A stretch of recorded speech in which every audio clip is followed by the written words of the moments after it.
नमस्कार। हाय। स्वागत करते हैं आपकी दोस्त पुष्पी। अपनी क्षमताओं पर भरोसा करने से ही मिलती है सच्ची खुशी। और हम पहचानते ही नहीं है खुद को। एक कहानी से सुनते हैं। एक बार एक संत ने सुंदर सा बागीचा लगाया। उसमें तरह तरह के पेड़ पौधे लगाए। एक दिन संत को किसी काम से बाहर जाना पड़ा, पर जब वो लौटे तो देखा सारे पौधे मुरझा गए हैं। वैसे दुख तो होता है, इतने प्यार से पेड़ पौधे लगाओ और मुरझा जाएं। खैर, संत ने जानना चाहा उनकी इस हालत की वजह। संत एक वृक्ष के सामने खड़े हो गए और पूछा, तुम क्यों मुरझाए हो? उसने जवाब दिया, मैं देवदार जितना ऊंचा नहीं हूं, इसलिए ईश्वर ने मुझे ऐसा क्यों बनाया? संत ने देवदार की तरफ देखा, वो भी मुरझाया हुआ था।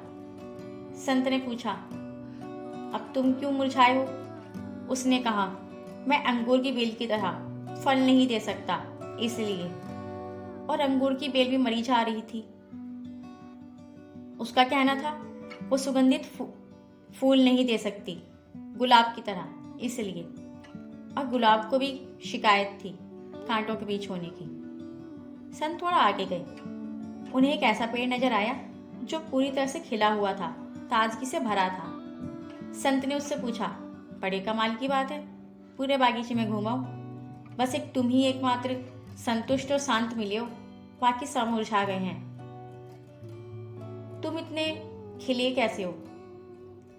वह पौधा बोला, ये सब अपनी खूबियों को नहीं पहचानते, ये नहीं जानते कि इनमें क्या विशेष है, बस एक दूसरे से ईर्ष्या करते हैं और इसलिए मुरझा गए हैं। और मैं जानता हूँ कि मेरे मालिक ने मुझे लगाया है तो इसके पीछे कोई उद्देश्य होगा।